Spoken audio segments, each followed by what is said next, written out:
Panginoon ay darating, ang pag-ibig niya ay magniningning sa harap ng altar. Kami malapit, maawit ng masayang pamuli.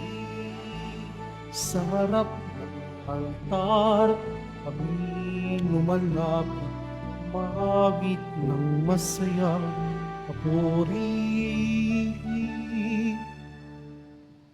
Sa ngalan ng Ama at ng Anak at ng Espiritu Santo, Amen. ang pagpapala ng ating Panginoong Hesukristo, ang pag-ibig ng Diyos Ama, at ang pakikipagkaisa ng Espiritu Santo naway sumainyong lahat. At sumaiyo rin. Mga kapatid, tinipon tayo bilang kaanib ng angkan ng Diyos. Kaya dumulog tayo sa maawaing Panginoon na nagpapatawad ng lubos. Sinugong tagapagpagaling sa mga nagsisisi, Panginoon, kaawaan mo kami. Panginoon, kaawaan mo kami. Dumating na tagapag-anyayang mga makasalanan ay magsisi, Kristo, kaawaan mo kami. Kristo, kaawaan mo kami. Nakaluklok ka sa kanan ng Diyos Ama para ipamagitan kami. Panginoon, kaawaan mo kami. Panginoon, kaawaan mo kami. Kaawaan tayo ng makapangyarihang Diyos, patawarin tayo sa ating mga kasalanan at patnubayan tayo sa buhay na walang hanggan. Amen. Manalangin tayo. Ama naming makapangyarihan, minarapat mong mahayag ang iyong kadakilaan sa pagsilang ng mahal na Birhen para sa sanlibutan. Ang dakilang misteryong ito ng pagkakatawang tao ng anak mo ay mapag-ukulan nawa namin ng lubos na pananalig at maipagdiwang namin ng may di magmamaliw na pag-ibig sa pamamagitan niya, kasama ng Espiritu Santo, magpasawalang hanggan. Amen. Magsiupo muna po ang lahat. Pagbasa mula sa aklat ng mga hukom. Noong mga araw na iyon, sa bayan ng Sora, ay may isang lalaking Manawa ang pangalan. Kabilang sa lipi ni Dan. Ang asawa niya ay hindi magkaanak. Minsan, napakita sa babae ang anghel ng Panginoon at sinabi, hanggang ngayon wala kang anak, ngunit hindi magtatagal, maglilihi ka at manganganak. Mula ngayon ay huwag kang inom ng anumang uri ng alak, ni titikim ng anumang bawal na pagkain. Kung may panganak mo na siya, huwag mong papuputulan ng buhok, pagkat mula pa sa kanyang pagsilang ay tatalaga na siya sa Diyos. Siya ang magsisimulang magligtas sa Israel mula sa mga Pilisteo. Ang babae lumapit sa kanyang asawa at kanyang sinabi, napakita sa akin ang isang propeta ng Diyos, parang anghel. Kinikilabutan ako. Hindi ko tinanong kung taga saan siya at hindi naman niya sinabi kung sino siya. Huwag daw akong iinom ng alak, ni titikim ng anumang bawal na pagkain, pagkat ang sanggol na isisilang ko'y itatalaga sa Diyos. Dumating ang araw at nanganak ang asawa ni Manoah. Lalaki ang sanggol at pinangalanan nilang Samson. Lumaki ang bata na patuloy na pinagpapala ng Panginoon. Ang Espiritu ng Panginoon ay lumukob kay Samson. Ang salita ng Diyos. Salamat sa Diyos. Lagi kong papupurihan ang iyong kapangyarihan. Lagi kong papupurihan ang iyong kapangyarihan. Ikaw nawa ang muog ko at ligtas na kakanlungan. Matatag na kublihan ko at matibay na sanggalang. Sa lahat ng masasama, O Diyos, ako'y ipaglaban. Lagi kong papupurihan ang iyong kapangyarihan. Panginoon, sa iyo ko inilagak ang pag-asa. Maliit pang bata ako, sa iyo'y may tiwala na. Sa simula at mula pa, wala akong inasahang mag-iingat sa sarili, kundi tanging ikaw lamang. Lagi kong papupurihan ang iyong kapangyarihan. Pagkat ikaw, Panginoon, ay malakas at dakila, ang taglay mong katangi ay iahayag ko sa madla. Sa pulpa sa pagkabata, ako'y iyong tinuruan. Hanggang ngayon, sinasambit ang gawa mong hinangaan. Lagi kong papupurihan ang iyong kapangyarihan. Magsitayo po ang lahat.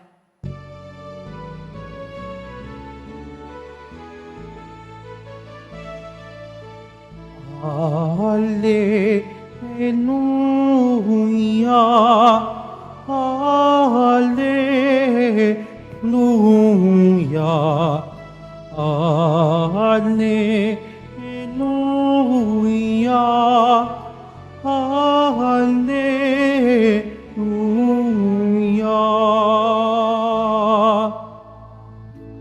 Sanga kang ugat ni Esep, tagaakay ng marami, halina't tumusin kami.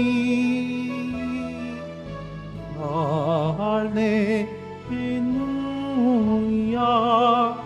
Hallelujah, Hallelujah, Hallelujah.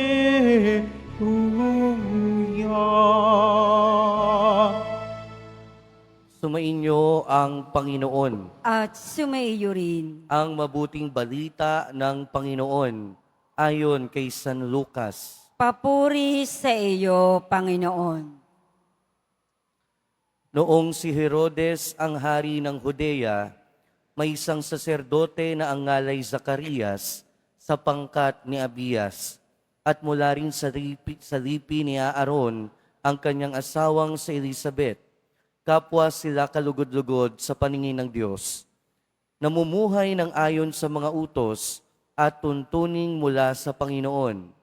Wala silang anak sapagkat baog si Elizabeth at sila'y matanda na. Ang pangkat ni Zacarias ang nanunungkulan noon at siya'y naglilingkod sa harapan ng Diyos bilang saserdote. Nang sila'y magsapalaran, ayon sa kaugalian ng mga saserdote, siya ang nahirang na maghandog ng kamanyang. Kaya't pumasok siya sa templo ng Panginoon sa oras ng pagsusunog ng kamanyang. Samantalang nakakatipon sa labas ang mga tao at nananalangin. Walang ano-ano'y napakita sa kanya ang isang anghel ng Panginoon, nakatayo sa gawing kanan ng dambanang sunugan ng kamanyang. Nagulat si Zacarias at sinidla ng matinding takot nang makita ang anghel. Ngunit sinabi nito sa kanya, "Huwag kang matakot, Zacarias. Dininig ng Diyos ang panalangin mo. Kayo ni Elizabeth ay magkakaanak ng isang lalaki. Ikaw ay matutuwa at magiging maligaya, at marami ang magagalak sa kanyang pagsilang sapagkat siya'y magiging dakila sa paningin ng Panginoon. Hindi siya iinom ng alak o anumang inuming nakalalasing. Sa sinapupunan lamang ng kanyang ina, mapupuspos na siya ng Espiritu Santo. Marami sa mga anak ng Israel ang panunumbalikin niya sa kanilang Panginoong Diyos. Mauuna siya sa Panginoon, taglay ang espiritu at kapangyarihan ni Elias upang pagkasunduin ang mga ama at ang mga anak at panumbalikin sa daan ng matuwid ang mga suwail. Sa gayon, ipaghahanda niya ng isang bayan ang Panginoon. Sinabi ni Zacarias sa anghel, "Paano ko po matitiyak na mangyayari ito? Sapagkat ako'y napakatanda na at gayon din ang aking asawa." Sumagot ang anghel, "Ako si Gabriel na naglilingkod sa harapan ng Diyos. Sinugo ako upang ihatid sa iyo ang mabuting balitang sinabi ko na sa iyo. At ngayon, mabibingi ka at hindi makapagsasalita hanggang sa araw na maganap ang mga bagay na ito, sapagkat hindi ka naniwala sa mga sinabi ko na matutupad pagdating ng panahon." Samantala, naghihintay naman kay Zacarias ang mga tao. Nagtaka sila kung bakit nagtagal siya ng ganoon sa loob ng templo. Paglabas niya ay hindi na siya makapagsalita. Mga senyas na lamang ang ginamit niya. Kaya natanto nila na nakakita siya ng pangitain at siya'y nanatiling pipi. Nang matapos ang panahon ng kanyang paglilingkod, ay umuwi na siya. Hindi nga nagtagal at naglihi si Elizabeth at hindi ito umalis ng bahay sa loob ng 5 buwan. "Ngayon nilingap ako ng Panginoon," wika ni Elizabeth. "Ginawa niya ito upang alisin ang aking kadustaan sa harapan ng mga tao." Mga kapatid, ang mabuting balita ng Panginoon. Pinupuri ka namin, Panginoong Heso Kristo. Magsiupo ang lahat. Magandang umaga po sa inyong lahat at welcome po sa Minor Basilica and National Shrine of Jesus Nazareno. Kahapon, narinig natin yung kwento at sitwasyon ng pagkapanganak sa ating Panginoong Hesukristo. Ngayon naman, 2 tao na meron ding kakaibang sitwasyon na sa kanilang pagpapanganak. Una, yung tungkol kay Samson sa unang pagbasa. At sa ating ebanghelyo, narinig natin yung buong kwento ng pagkapanganak kay Juan Bautista. Ang lahat ng ito ay nasa sitwasyon na extraordinary, na imposible na mangyari. Kung kay Mama Mary o si Mama Mary, wala namang hindi pa naman sila nagsasama noon ni Jose, so imposible na magkaanak siya. Pero dito naman sa Ebanghelyo ngayon, matanda na, baog pa ang mag-asawa, imposible din ang magkaanak sila. Pero ang isa sa mga bagay na pwede nating matutuhan dito ay una, minsan yung mga trahedya ng buhay natin ay yung nagiging daan para malaman natin yung mas malaking plano ng Diyos para sa buhay natin. Naging trahedya para kay Elizabeth yung kanyang hindi pagkakaroon ng anak sa mahabang panahon. Dahil noong mga panahon na yon, kung ikaw ay babae at may asawa pero hindi ka magkaanak, ang iniisip ng mga tao noon, pinarurusahan ka. Or ang iniisip nila, sa paniniwala nila, sa ikaw o di kaya naman sa iyong pamilya ay nagkasala ng matindi. Trahedya ang nangyari sa kanya. Pero sa bandang huli, yung trahedya ng hindi pagkakaroon ng anak ay naging daan para malaman niya, para matupad din ang pinaplano ng Panginoon. Kaya kung meron tayong nararanasan ng mga trahedya sa buhay natin, lagi nating tatandaan ang kwento ni Elizabeth at Zacarias. Kung nakakaranas tayo ng trahedya, huwag tayong mag-alala. Baka ibig sabihin nun, hindi pa tapos ang kwento. Baka ibig sabihin nun, meron pang hinahanda ang Panginoon na mas malaki sa ating buhay. Pangalawa, tinuturo sa atin ng buhay ni Zacarias at Elizabeth ang kahalagahan ng pag-asa sa Diyos. Narinig natin, kahit napakatagal nang walang anak ni Zacarias at ni Elizabeth, patuloy sila sa paglilingkod sa Diyos. Patuloy na naging saserdote si Zacarias. At sa gitna ng kawalang pag-asa, na magkaroon ng anak, patuloy na umasa sa pagpapala ng Diyos si Zacarias at si Elizabeth, at hindi sila nabigo. Dahil ang pag-asa sa Diyos ay hindi makabibigo. Hindi tayo bibiguin kung ang pag-asa natin ay lagi nating inilalagay sa kamay ng Diyos. Sa pagpapatuloy ng ating buhay, mga kapatid, pinapaalalahanan tayo ng ating mga pagbasa ngayon. Parang imposible na magkaroon pa ng anak si Zacarias at si Elizabeth. Parang imposible na ipanganak pa si San Juan Bautista. Pero sa mga bagay na parang imposible, gumagawa ng pagpapala, gumagawa ng biyaya ang ating Panginoon. Amen. Magsitayo po ang lahat.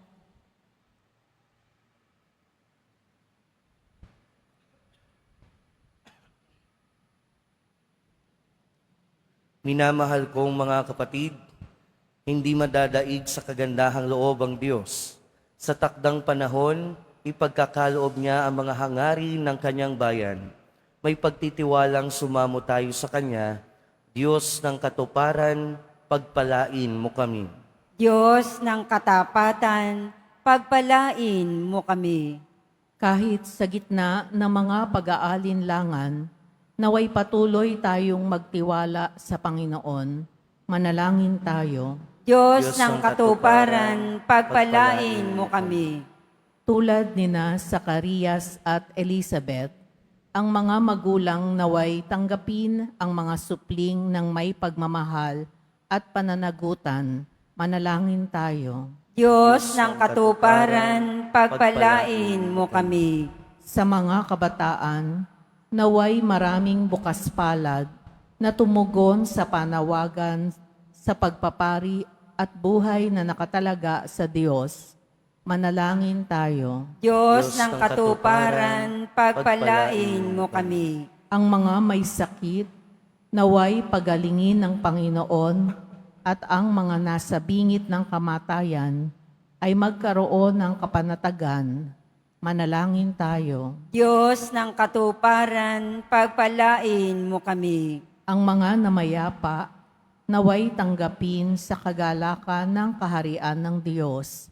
Manalangin tayo. Diyos ng katuparan, pagpalain mo kami. Panginoon, puspusin mo kami ng iyong Espiritu, nang sa gayon ay salubungin namin ang aming tagapagligtas ng may galak at sigla. Hinihiling namin ito sa pamamagitan ni Kristo na aming Panginoon. Amen. Magsiupo muna ang lahat.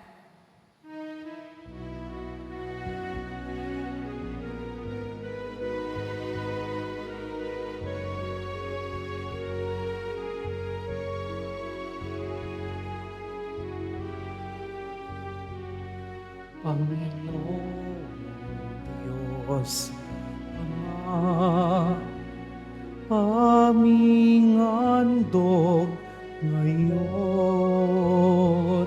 ang malakat tinapay dala sa altar mo at ipusok namin isip tinataas sa'yo habang naghihintay kami kay Kristong darating. Magsitayo po ang lahat. Manalangin kayo mga kapatid upang ang paghahain natin ay kalugdan ng Diyos amang makapangyarihan, Tanggapin nawa ng Panginoon itong paghahain sa iyong mga kamay, sa kapurihan niya at karangalan, sa ating kapakinabangan at sa buong sambayanan niyang banal. Ama naming lumikha, tunghayan mo ang mga nakahain sa dambana.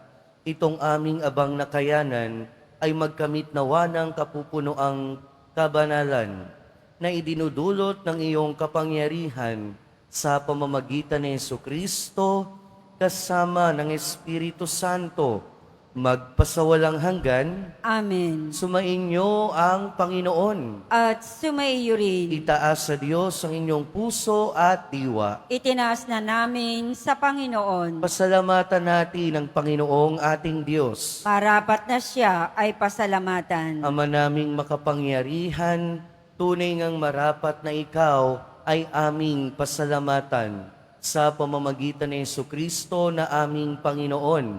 Ang pagsusugo mo sa Kanya ay ipinahayag ng lahat ng mga propeta. Ang pagsilang niya ay pinanabikan ng mahal na Birheng Kanyang inang tunay sa kapangyarihan ng Espiritong Banal. Ang pagdating niya ay inilahad ni San Juan Bautista sa kanyang pagbibinyag.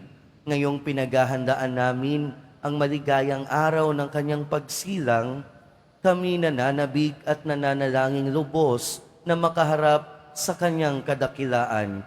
Kaya kaisa ng mga anghel na nagsisiawit ng papuri sa iyo, nang walang humpay sa kalangitan, kami nagbubunyi sa iyong kadakilaan. Santo, Santo, Santo, Panginoong Diyos ng mga hukbo, napupuno ang langit at lupa ng kadakilaan mo. O sana sa kaitaasan, pinagpala ang naparirito sa ngalan ng Panginoon. O sana sa kaitaasan, magsilud po ang lahat. Ama naming banal, ikaw ang bukal ng tanang kabanalan. Kaya't sa pamamagitan ng iyong Espiritu, gawin mong banal ang kaloob na ito, upang para sa amin maging katawan at dugo ng aming Panginoong Hesukristo. Bago niya pinagtiis ang kusang loob na maging handog, hinawakan niya ang tinapay, pinasalamatan kaniya, pinaghati-hati niya iyon, iniabot sa kanyang mga alagad at sinabi, "Tanggapin ninyong lahat ito at kanin. Ito ang aking katawan na ihahandog para sa inyo."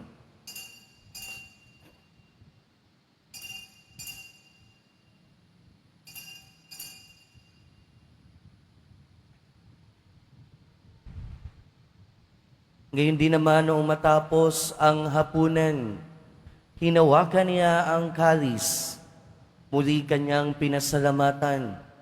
Iniabot niya ang kalis sa kanyang mga alagad at sinabi, "Tanggapin ninyong lahat ito at inumin. Ito ang kalis ng aking dugo, ng bago at walang hanggang tipan. Ang aking dugo na ibubuhos para sa inyo at para sa lahat, sa ikapagpapatawad ng mga kasalanan. Gawin ninyo ito sa pag-alala sa akin."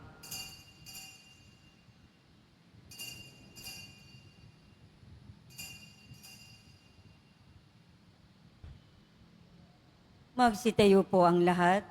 Ipagbunyi natin ang misteryo ng pananampalataya. Si Kristo'y namatay, si Kristo'y nabuhay, si Kristo'y babalik sa wakas ng panahon. Ama, ginagawa namin ngayon ang pag-alala sa pagkamatay at muling pagkabuhay ng iyong anak. Kaya tiniaalay namin sa iyo ang tinapay na nagbibigay buhay at ang kalis na nagkakaloob ng kaligtasan. Kami nagpapasalamat dahil kami iyong minarapat na tumayo sa harap mo para maglingkod sa iyo. Isinasamo namin kaming magsasalo-salo sa katawan at dugo ni Kristo ay mabuklod sa pagkakaisa sa pamamagitan ng Espiritu Santo. Ama, lingapin mo ang iyong simbahang laganap sa buong daigdig. Puspusin mo kami sa pag-ibig kay San Francisco na aming Santo Papa at ni Jose na aming Obispo at ng Tanang Kaparian. Alalahanin mo rin ang mga kapatid naming nahimlay nang may pag-asang sila'y muling mabubuhay, gayon din ang lahat ng mga pumanaw. Kaawaan mo sila at patuloyin sa iyong kaliwanagan. Kaawaan mo at pagindapating kaming lahat na makasalo sa iyong buhay na walang wakas. Kaysa ng mahal na Birheng Maria na Ina ng Diyos, ng kabiyak ng puso niya si San Jose, kaysa ng mga apostol ni San Juan Bautista, at ng lahat ng mga banal na namuhay dito sa daigdig ng kalugod-lugod sa iyo. Maipagdiwang nawa namin ang pagpupuri sa ikararangal mo sa pamamagitan ng iyong anak na aming Panginoong Hesu Kristo. Sa pamamagitan ni Kristo, kasama niya at sa Kanya, ang lahat ng parangal at papuri ay sa iyo, Diyos amang makapangyarihan, kasama ng Espiritu Santo, magpasawalang hanggan. Amen. Sa tagubili ng mga nakagagaling na utos at turo ni Jesus na Panginoon natin at Diyos, ipahayag natin ng lakas loob. Ama namin, Sumasalangit ka, sambahin ang ngalan mo, mapasa amin ang kaharian mo, sundin ang loob mo dito sa lupa para nang sa langit. Bigyan mo kami ngayon ng aming kakanin sa araw-araw at patawarin mo kami sa aming mga sala para nang pagpapatawad namin sa nakakasala sa amin. At huwag mo kaming ipahintulot sa tukso at iadya mo kami sa lahat ng masama. inihiling namin kami adiya sa lahat ng masama, pagkalooban ng kapayapaan araw-araw, iligtas sa kasalanan at ilayo sa lahat ng kapahamakan, samantalang aming pinananabikan ang dakilang araw ng pagpapahayag ng tagapagligtas namin si Hesu Kristo. Sapagkat iyo ang kaharian at ang kapangyarihan at ang kapurihan magpakailanman. Amen. Panginoong Hesu Kristo, sinabi mo sa iyong mga apostol, kapayapaan ang iniiwan ko sa inyo. Ang aking kapayapaan ang ibinibigay ko sa inyo. Tunghayan mo ang aming pananampalataya at huwag ang aming pagkakasala. Pagkalooban mo kami ng kapayapaan at pagkakaisa ayon sa iyong kalooban, kasama ng Espiritu Santo, magpasawalang hanggan. Amen. Ang kapayapaan ng Panginoon ay laging sumainyo. At sumaiyo rin. Magbigayan tayo ng kapayapaan sa isa't isa. Peace be with you po.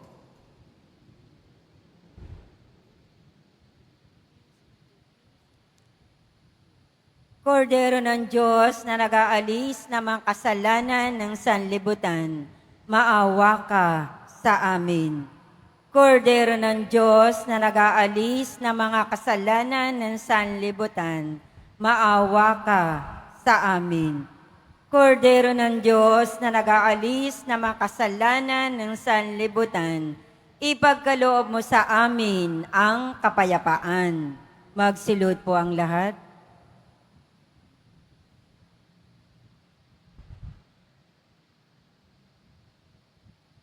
Ito ang kordero ng Diyos. Ito ang nag-aalis ng kasalanan ng sanlibutan. Mapalad ang mga inaanyayahan sa kanyang piging.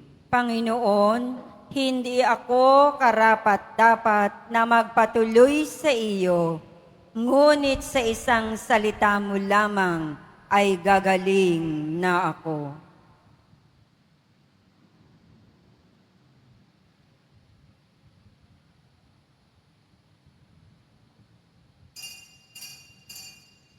Para sa lahat ng tatanggap ng banal na komunyon, sasagot po tayo ng amen. Pagkasabi ng pari o ng lay minister ng katawan ni Kristo at isubo agad sa bibig bago umalis sa harapan ng pari o lay minister. Sumunod po tayo.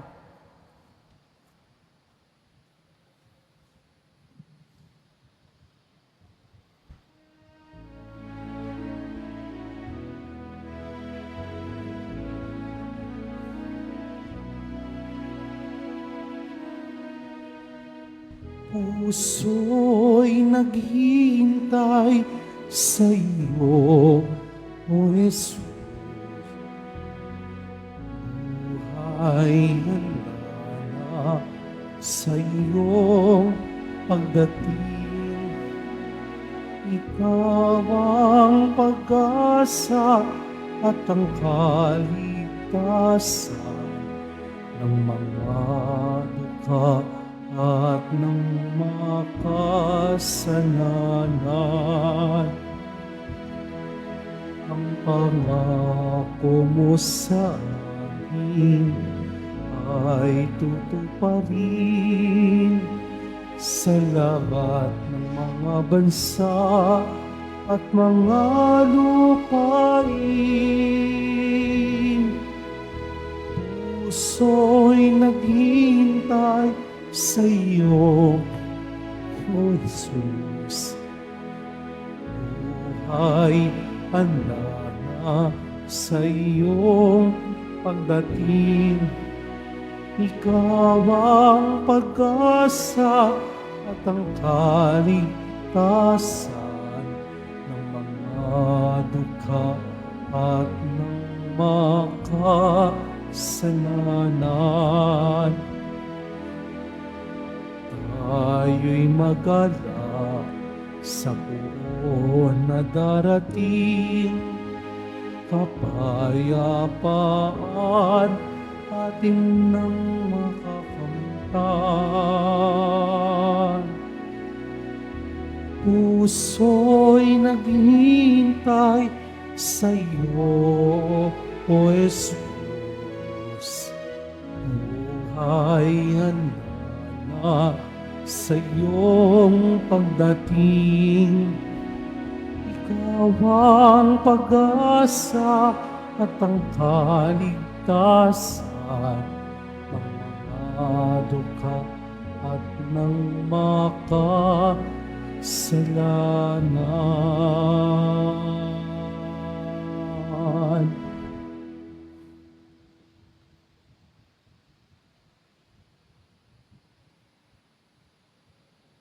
Announcement. Available na po ang opisyal na kalendaryo para sa taong 2025 ng ating parokya. Sa mga nagdanais bumili, maaari kayong magtungo sa ating parish office. Ito po ay nagkakahalaga ng 80 pesos. Mga kadiboto, mabibili pa rin po sa ating parish finance office ang Nazareno images, Nazareno medalyon, at Nazareno novena booklets. Pagkatapos ng misa, wiwisikan po ang lahat ng banal na tubig. Pinakikiusapan ng lahat na manatili lamang muna sa inyong mga lugar. Tanging sa Quezon Boulevard o sa Plaza San Juan lamang ang labasan ng lahat. Sumunod po tayo. Maraming salamat po sa inyong pagdalaw at pagsisimba sa Basilica Menor at Pambansang Dambana ni Jesus Nazareno. Magsitayo po ang lahat. Manalangin tayo.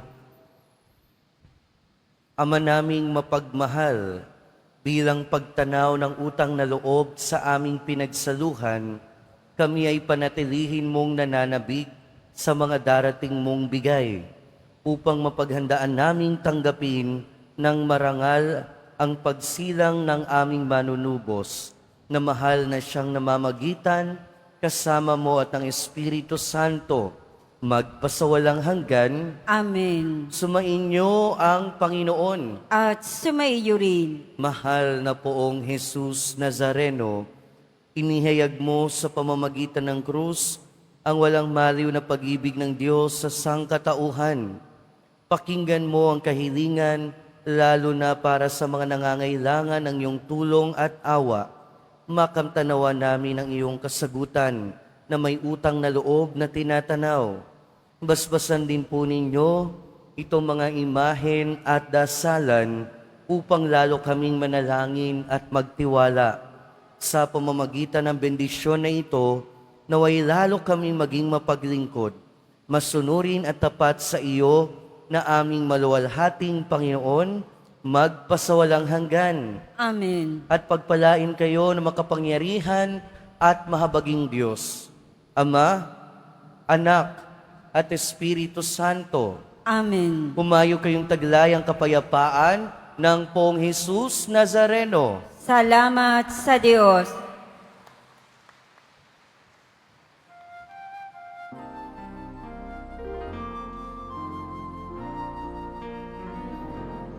Nuestro Padre Jesus Nazareno, sinasamba ka namin,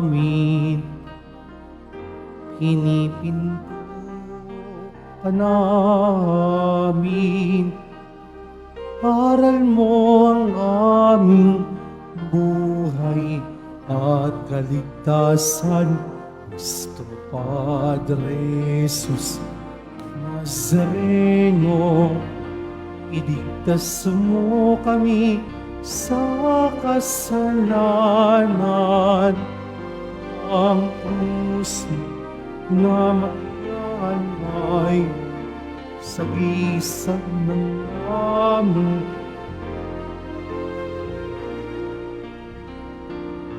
Nuestro Padre Jesus Nazareno, dinarangal ka namin. Nuestro Padre Jesus Nazareno, pinulwalhati ka namin. Nuestro Padre Jesus Nazareno, dinarangal ka namin.